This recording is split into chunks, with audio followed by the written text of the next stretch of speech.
Bueno, buenos días, buen lunes, buena semana para todas, para todos. Bienvenidos a esta tercera edición del programa Medio Mundo. Es un programa que le apuesta a transformar los discursos dominantes, capitalistas y extractivistas sobre el medio ambiente. Trabajamos colectivamente desde la Maestría de Estudios Socioambientales, orientando nuestros esfuerzos a la conservación del medio ambiente, los territorios y los cuerpos vulnerables a la explotación de los recursos naturales. Planteamos promover espacios para las voces que no han sido escuchadas, agrupaciones y colectivos culturales y socioambientales que denuncian y promueven una conciencia ecológica en sus espacios de convivencia. Contrastamos las temáticas con las voces oficiales y dogmáticas del capitalismo y el consumismo que las sociedades y el consumismo de las sociedades occidentales con un enfoque feminista.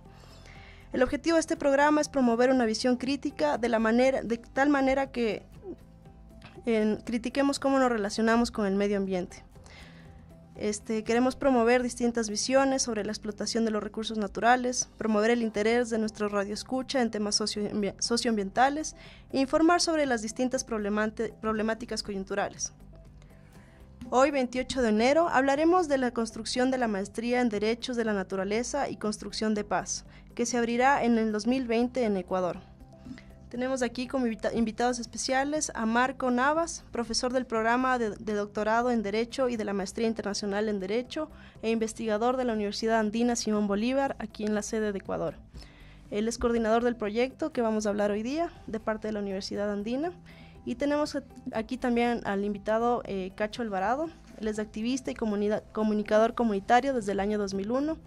Es un miembro activo de Yas Unidos y en este momento es comunicador del proyecto, el proyecto que vamos a hablar a continuación. Buenos días, ¿cómo están? Cacho, hola, Marco, ¿cómo están? Un gusto nuevamente estar aquí. Siempre, eres bienvenido. Gracias, lo mismo digo. Gracias. Bueno, quisiera que nos cuentes un poco, Marco, ¿en qué contexto nace este proyecto? ¿Cómo es que surge la idea de una maestría o la necesidad de una maestría en Derechos de la Naturaleza y Paz? Este proyecto, Samantha, apunta a varias necesidades. A ver, y yo lo voy a hablar más que desde cómo fue financiado, que es importante, pero cuáles necesidades sociales atiende.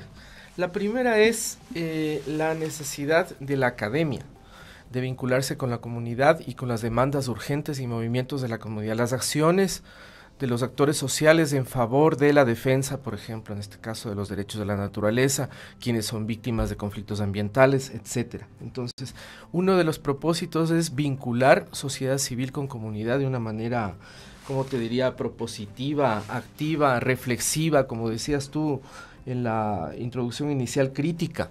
La otra es vincular países que en esta región sufren o digamos que presentan problemáticas similares. Nunca serán iguales, obviamente, pero similares. Entonces, muchas veces, digamos, la realidad colombiana, que es lo que concretamente congrega este proyecto, y la realidad ecuatoriana, habían sido vistas desde una lectura separada, ¿no? Y este proyecto, a partir de ver cómo se apoya por un lado los procesos de paz, los sistemas de paz que se están construyendo, pero desde las bases, y también la protección de la naturaleza. A partir de esta doble vertiente, digamos, quiere vincular a las academias y a los actores sociales de Colombia y Ecuador a pensarnos en pro de soluciones, de propuestas que tienen que ver con estos dos cometidos, que son cultura de paz, por un lado sistemas, apoyo a la paz, y por el otro lado protección de la naturaleza. ¿Y por qué? Y esa es la tercera cuestión, porque no ha habido una reflexión sistemática, epistemológica. Desde el sur se han producido muchas cosas, obviamente, pero que conjugue la paz como campo de estudio y de reflexión con la naturaleza. Y aparentemente es obvio, o sea, si no hay protección de la naturaleza o defensa de la naturaleza, no habrá paz. Pero esto que es obvio requiere y necesita de una construcción académica, epistemológica. Entonces, el proyecto lo que busca concretamente es, hacer estas reflexiones, busca generar equipos de académicos, porque este proyecto es integrado por 8 universidades, no solo de América Latina, digamos, en este caso Ecuador y Colombia, ¿no? Están 4 universidades, pero también 4 europeas. Estamos la Universidad Andina Simón Bolívar, donde soy profesor efectivamente de teoría del derecho, crítica, de derecho constitucional, eso es lo que hago, aunque soy politólogo también. Está la Flaxo también participando, y es otra cosa histórica. La primera vez que las 2 universidades de posgrado que tienen incidencia regional participan juntas en un proyecto de este tipo.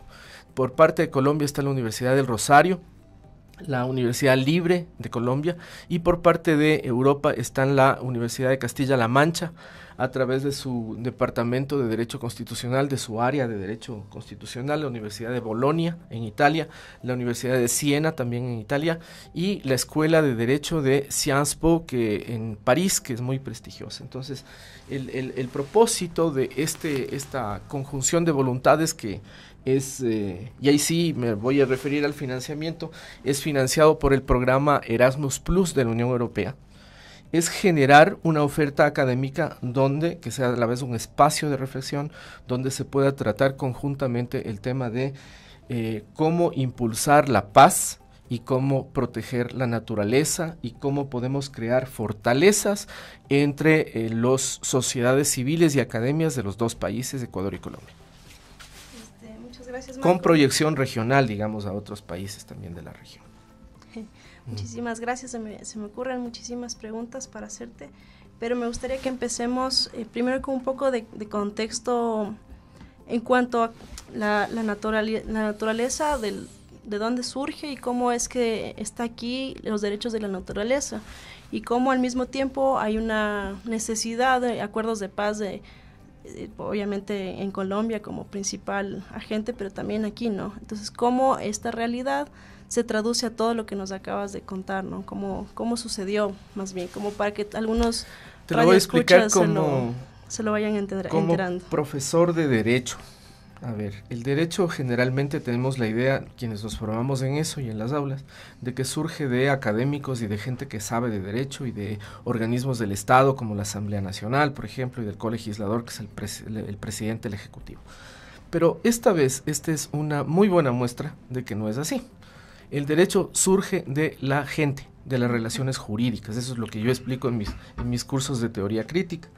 Y entonces, claro, las personas se relacionan a veces porque son víctimas de algo. Por ejemplo, una minera quiere explotar y obtiene una concesión y atropella a la comunidad, digamos así, y a la naturaleza. Y más todavía si son pueblos indígenas no blanco-mestizos, digamos. Entonces, bueno, de esas problemáticas es que surgen demandas sociales, de la acción de los actores. Y eso es bien sociología de la acción colectiva, que habría sido muy agradable compartir esto con Franklin Ramírez, que es el que maneja ese tema, es colega de la Flaxo, ¿no? Pero bueno, entonces tenemos esas demandas que vinieron de alguna manera a ser presentadas en los procesos constituyentes más recientes de los países andinos, incluso en el caso de Colombia, porque la demanda en el caso de Colombia no era quizá naturaleza, aunque ellos tienen pues su regulación o su reconocimiento del derecho al medio ambiente, que en su momento, acordémonos que esto fue en el año 91, fue importante, ¿ya? Pero en el caso de Colombia la demanda fue de paz. Entonces se reconoce un derecho a la paz, se reconoce la paz como principal fin del Estado, etcétera. La paz está en muchas partes de la Constitución colombiana. Cosa parecida sucede en el Ecuador. se reconoce a la naturaleza y está la Pachamama y la naturaleza reconocidas y protegidas como sujeto en la Constitución ecuatoriana. De allí, y eso es otra cosa que explico, ¿no? Una cosa es tener la demanda social, una cosa es que gracias a la lucha social y al impacto político que tenga esa lucha social, eso es reconocido, la demanda es reconocida como un derecho, pero otra cosa es al día siguiente que se reconoce en el papel como derecho, hay que reiniciar la lucha para poder implementar ese derecho. Yo digo encarnarlo en las personas y en este caso en las personas, en los bosques y en los animales. Y en los ríos y en todo lo que tenga que ver con la naturaleza, todos los, digamos, las expresiones de la naturaleza. Entonces, esa tarea es la que tiene que hacer, no solo el Estado, porque el Estado está penetrado por muchos intereses muchos actores que no le interesan que eso suceda, ¿no? Porque quizá tengan más interés por lucrar de la naturaleza que por protegerla. Esa tarea le corresponde a los actores que impulsaron la demanda, a la sociedad en su conjunto y a la academia. Entonces yo te diría, los derechos de la naturaleza y los derechos a la paz, en este caso, tienen una base social en una demanda y en una lucha sostenida, y ahora también corresponde a la academia el reflexionar sobre eso, de por qué, por ejemplo, cuáles son las dificultades para su implementación, pero también proponer formas de implementarlo que tienen que ver también con la participación de esos actores que generaron esa demanda. Claro, y me imagino que también esto implica un cambio de mentalidad por parte de la sociedad, ¿no? En cómo si es que es estructural, desde el Estado se le da el nombre de sujeto y ya no objeto a la naturaleza, para la sociedad cambia completamente, esperaría. Esa es una tarea compleja, es una tarea que la academia tiene que ir movilizando, generando nuevas formas de ver, disputando epistemológicamente con quienes lo ven de otra manera. Una de los debates internos que tenemos con los colegas europeos es que ellos ven, bueno, cómo se ha construido la teoría desde Europa, desde el humanismo ilustrado, digamos, ¿no? La teoría de que el hombre es el sujeto de derechos. El hombre es ser humano, me refiero. Las humanas y los humanos somos los sujetos de derecho. De ahí a que ellos puedan tener la sensibilidad de entender por qué los ecuatorianos y los colombianos pensamos que no es así y que la visión debe ser más integral. Esa es la disputa y ese es el debate que debemos generar. ¿Y cómo te ha ido? Bueno, digamos que hemos avanzado en el debate. Obviamente una de las cosas que creo que es importante es discutir de igual a igual, porque a veces desde Europa hay esa visión tutelar acerca de la academia y en general de los países latinoamericanos, y la demanda ha sido discutir de igual a igual y hemos avanzado, yo creo, en crear algunos elementos y algunas cuestiones que tienen que ver con este debate. Por ejemplo, un alumno me decía en clase, ¿no? Yo lo repetí después en los encuentros, porque hemos tenido algunos encuentros en Italia, en París, hasta el momento, en Colombia también, y en Quito, en de que qué interesante sería quitarle a la palabra, al término dignidad humana, el adjetivo de humana, para dejarlo solamente en dignidad, y de ahí replantearse, digamos, la construcción de esta dignidad como una categoría epistemológica que abarque también a la naturaleza y por lo tanto sea un fundamento de los derechos de la naturaleza. Gracias, Marco. Igual, discutiendo con un compañero de clase respecto a estos temas y a esta maestría que va a abrirse, él me decía que es súper importante, y te pregunto tu opinión, en Ecuador y en Colombia lo indispensable que sería que se contemple el acuerdo de paz, pero desde la naturaleza también, ¿no? Como, no, viste que los acuerdos de paz incluyen meramente la sociedad y no están contemplando otras opciones y otros daños que se están causando y otras nociones del territorio que implican, ¿no? La guerrilla y que implica la no paz en este momento. Yo creo que el movimiento, digamos, ecologista ecuatoriano, que llevó al reconocimiento de los derechos de la naturaleza y después la academia comprometida ecuatoriana pueden aportar mucho a la discusión sobre la paz en Colombia. También los colegas colombianos obviamente ahora están mucho más conscientes, digamos, de esa necesidad de vincular naturaleza con el proceso de paz. Yo creo que en Colombia ha primado precisamente porque en la Constitución colombiana se reconoce así el paradigma ambiental más que el paradigma ecológico. Yo creo que también el proponer que el paradigma ambiental vaya cediendo en algunas cosas al paradigma ecológico es importante, y creo que se están dando pasos en ese sentido. El camino es lento y no lleno de muchos obstáculos, pero se hace camino al andar, ¿no? Como se dice. Machado, ¿no? Como decía Machado. En este caso, también uno de los puntos que deberíamos discutir acá, y que lo hacemos, no solo es de esa subjetividad de la naturaleza, sino paradigma ambiental versus paradigma ecológico. Ustedes, obviamente, con mucho más conocimiento sobre el tema, me sabrán perdonar, pero una explicación muy sucinta de eso. En el paradigma ambiental, todavía el ser humano está por sobre la naturaleza y va a explotarla bajo unas condiciones adecuadas, digamos así, entre comillas. En el ecológico no, es horizontal la relación. Entonces, avanzar hacia esa visión es importante. Mira que en la Constitución ecuatoriana, en el primer artículo, se dice que los recursos del subsuelo pertenecen al Estado. Eso es un paradigma ambiental. Está incrustado en nuestra Constitución. Entonces, nosotros tenemos que hacer y luchar por interpretaciones que hagan prevalecer un paradigma que nos permita, digamos, una relación simbiótica con la naturaleza. Chévere, Marco, muchas gracias. Quisiera que nos cuentes un poquito más sobre la maestría en sí, cómo se constituye, qué ofrece, cómo van a salir estas personas másteres la idea a lidiar es con el mundo. Formar operadores interculturales transnacionales, así se llama, para el apoyo a los sistemas de paz y a la protección de la naturaleza. Entonces, la maestría se compone, bueno, en general, en el esquema que manejamos en el Ecuador, tiene alrededor de 13 cursos. En los 13 cursos se discuten problemáticas como las que yo decía, es decir, hay una parte teórico-epistemológica donde se ve esta relación, el debate sobre la naturaleza, el debate sobre la paz como derechos, y a la vez la relación conceptual entre paz y naturaleza, como fenómenos, ¿no? Como fenómenos y a la vez como categoría epistemológica. Se ve el tema del conflicto y se ve el tema de la acción social en el conflicto también, es otro tema importante. Otro tema importante es el poder desarrollar una serie de metodologías que van desde el análisis multinivel al litigio estratégico, el activismo para poder potenciar, y también la capacidad, por ejemplo, de quienes salgan de este programa puedan ser peritos en casos de conflictos, por ejemplo, socioambientales o conflictos relacionados con la naturaleza. Otra dimensión de esto es la interculturalidad y la capacidad de desplegar, digamos así, metodologías que puedan procesar y apoyar la relación o la perspectiva intercultural en las relaciones sociales y especialmente relacionadas con procesos de paz y la naturaleza. Otro eje, así digamos someramente que lo estoy describiendo, es el territorial, porque hay que comprender la cuestión tanto de la naturaleza y su defensa como de la paz en clave territorial.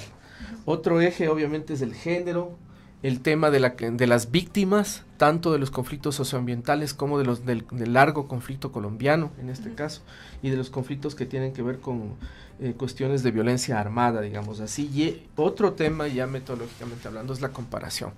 Y la comparación en el sentido de comparación jurídica, derecho comparado, donde el apoyo de los colegas europeos es importante, pero también un derecho comparado situado, contextualizado, crítico, y también de política comparada, para ver, por ejemplo, cómo se desarrollan políticas públicas en estos temas en ambos países y en general en la región. Y hay un panorama acerca de lo que estamos ofreciendo. En un conjunto, digamos, en una malla que estamos terminando de construir. ¿Y cuándo se abre la maestría oficialmente? ¿Cuándo inicia? Bueno, como tú sabes, vamos a presentar la propuesta al Consejo de Educación Superior y necesitamos que esta sea procesada ahí adentro. Creemos también que con el apoyo de las universidades, y en este caso de las ecuatorianas, de esta casa de estudios donde estamos ahora, de Flaxo y de la Universidad Andina, esperemos que en unos meses podamos ofertar. Obviamente no puedo anunciar una fecha concreta porque eso depende de ese proceso de aprobación en el CES. Está pensada para el 2020, pero ¿verdad? Está pensada para fines del 2019 o inicios del 2020 aproximadamente. Perfecto. Y tal vez tienen alguna claridad sobre cómo se puede acceder a esta beca, si habrán a esta maestría, si habrán temas de beca. Estamos trabajando conjuntamente en eso. Obviamente será una maestría cuyo costo será razonablemente estructurado como para poder tener la participación de todos los interesados e interesadas, pero también estamos pensando en un sistema de becas. Chévere, y la maestría será dictada acá en Ecuador, ¿no es cierto? La maestría será dictada en inicio en la Universidad Andina en Quito, y también estamos pensando en modalidades para compartir créditos con las universidades asociadas, y entiendo que Flaxo está pensando también en hacer una otra segunda versión, digamos, de la maestría en línea. Uh-huh. Y entiendo que habrá posibilidades de hacer materias en Europa por este convenio, ¿no? De varios países. Estamos ultimando, sí, los detalles de los convenios para poder operativizar eso, de al menos tomar créditos en ciertos cursos en las otras universidades, para quien, digamos, pueda asumir este tipo de actividades, que siempre es muy bueno, el intercambio académico es muy importante. Gracias, Marco. Estamos aquí en el programa Medio Mundo en Flaxo Radio, que pasan cada 15 días, los lunes a las 10:30 de la mañana. Les recordamos que también tenemos otros programas académicos. Este 30 de enero saldrá Estereotipas, con la conducción de Jessica Telo y Tatiana Jiménez, que en esta nueva edición nos acompañará la politóloga y feminista Rosita Ortega, quien cursa la maestría de Género y Desarrollo en Flaxo, Ecuador. Y con ella estarán conversando sobre estrategias feministas de autocuidado y protección contra el machismo. Esto es a las 11 de la mañana, este 30 de enero del 2019. Regresando aquí con nuestros invitados, Cacho, yo quería consultarte a ti, que nos cuentes un poco más de cuál ha sido el reto de comunicar este proyecto. ¿Cómo ha sido para ti empezar tal vez también desde cero? No sé, cuéntanos tu experiencia, por favor. Cuando me uní al proyecto, lo más interesante para mí fue cómo otras universidades se comienzan a unir en una manera de construcción colectiva, con un fin muy interesante, como el tema del derecho a la naturaleza y construcción de paz. Es un tema que en el Ecuador está un poco posicionándose el tema del derecho desde la misma Constitución del 2008, pero construcción de paz un poco medio ajeno. Pero cuando comienzas a hablar con los otros docentes de las otras universidades, tanto en Colombia, ellos también están comenzando a aportar dentro del derecho a la naturaleza, y desde el Ecuador aportar sobre el tema de la construcción de paz.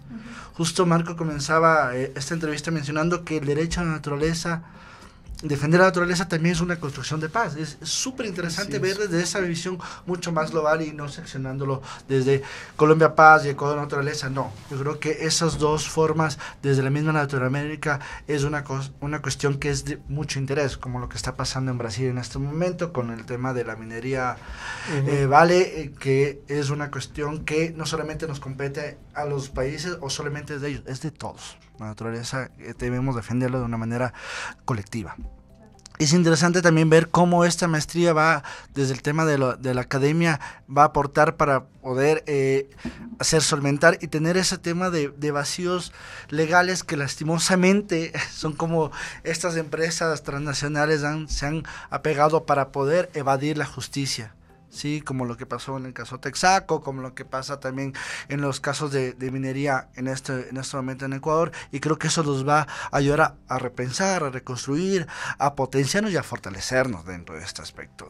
Ahora, en el hecho de la comunicación, bueno, como vemos, es una maestría que recién se va a implementar, es innovadora, desde no solamente desde la temática, sino como desde la forma también, como esto va a ser una cuestión de intercambio y enriquecernos. Eso es lo que, para mi parecer, es algo que va a ser muy potencial para todas estas personas que están interesadas en estudiar esta maestría.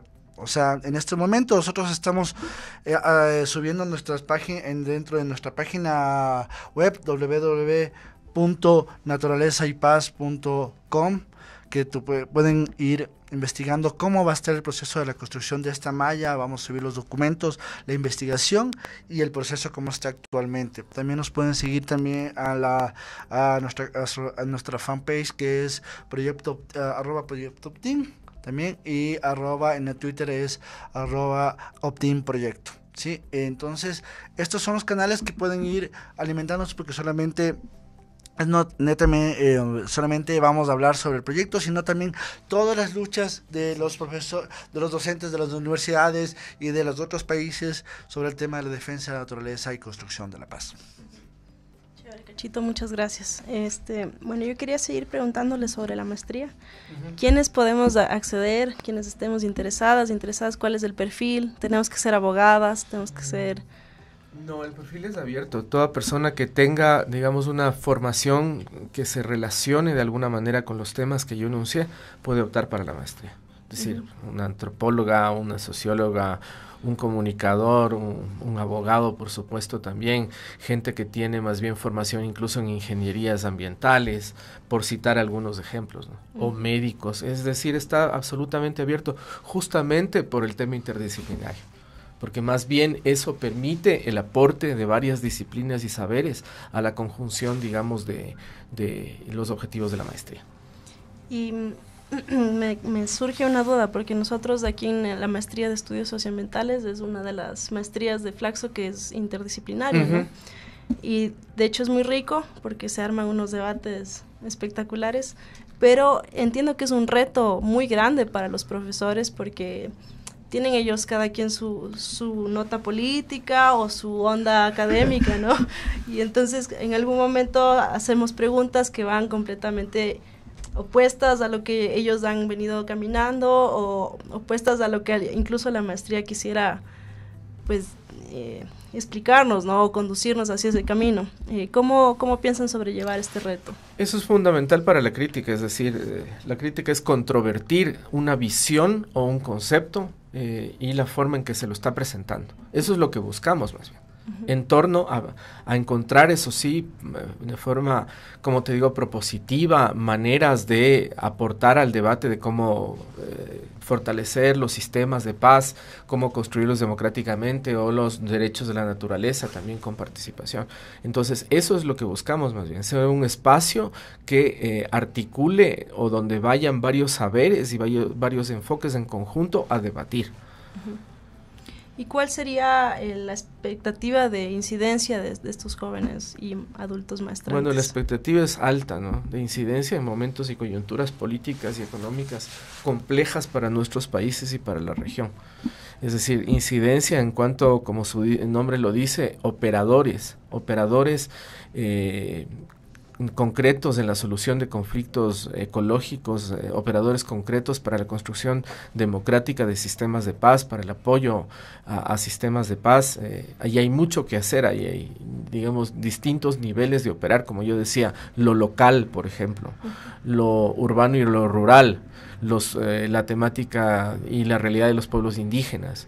El tema de la comunicación también es súper importante, por ejemplo. Entonces, una incidencia de manera de poder, digamos, transformar primero las visiones de quienes operan eso, de quienes planifican políticas públicas, por ejemplo, y luego también a soluciones de conflictos concretos, ¿no? Por eso decimos, entrenar, a pesar de que no seas abogado, en litigio estratégico para conocer cómo apoyar, digamos, los resultados de varias luchas sociales es importantísimo. Imagínate un comunicador con una maestría de defensa de la naturaleza, va a ser genial para poder hacer un poco más concreto, ¿no? Yo tengo una pregunta en cuanto al tema del litigio no estoy completamente al tanto, no soy abogada, pero entiendo que la forma de litigar hacia un objeto es mucho más sencillo y está estructuralmente programado para que sea así. Con la implementación de que la naturaleza es un sujeto, entiendo que hay una especie de conflicto, o sea, para los abogados, porque la estructura del sistema jurídico no entiende muchas cosas que están ahí dichas, ¿no? Entonces, yo no sé muy bien cómo está funcionando, y tal vez en las cortes, cuando se litiga, el tema del derecho a la naturaleza, así como está escrito y cómo lo sentimos, también es muy distinto a como tal vez se lo proyecta en este sistema Yo creo estructural. que es un tema en construcción, es decir, no en poco tiempo se puede esperar un cambio de mentalidad. Y como decía Bourdieu, digamos, desde los operadores judiciales son de los grupos que mayor peso de los hábitos y de sus rutinas profesionales, de sus concepciones tiene. Entonces, ese es un grupo a transformar.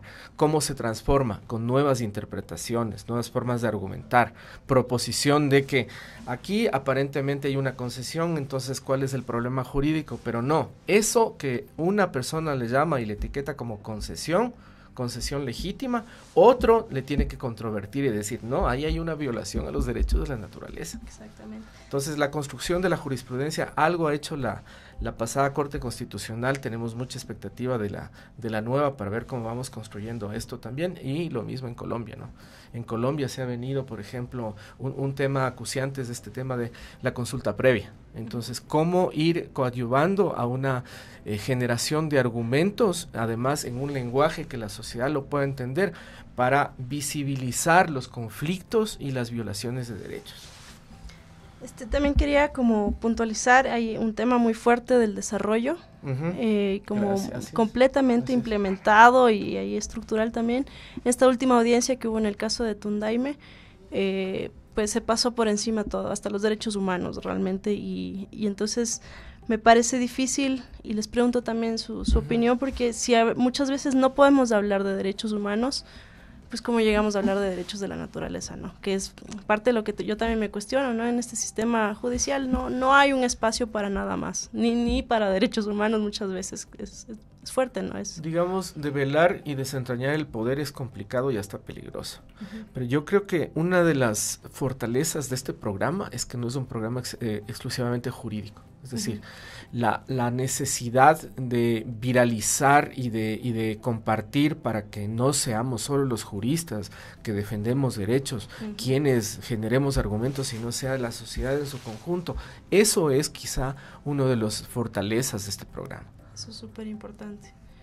Yo creo que una de las debilidades en algunas luchas es cuando solamente nos llenamos de nuestra especialidad. O sea, yo creo que lo importante de esta nueva construcción es cómo estos intercambios de especialidades nos van a ir construyendo para poder, por ejemplo, en el tema de Tundaime, yo creo que la comunicación con el tema legal, con el tema de derechos humanos, con el tema de derecho de territorio, es lo que va a ayudar a enriquecer para fortalecernos. Entonces es lo que tenemos desde el camino y la nueva construcción ideal que tenemos que ir. Bueno, chicos, vamos a ir cerrando ya el programa. Les agradezco muchísimo su presencia. Muchas gracias a ustedes. Sus palabras. Gracias, y Ana. bueno, vamos a estar pendientes de cómo se va construyendo esta maestría. Yo sobre todo.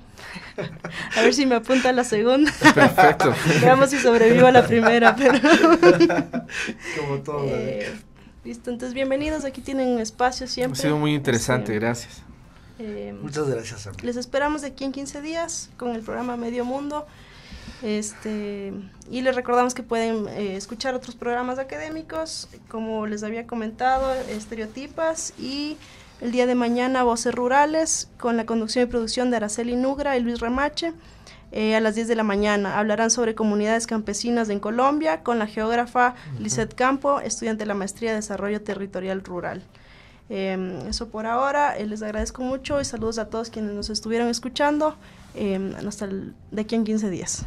Hasta luego, gracias.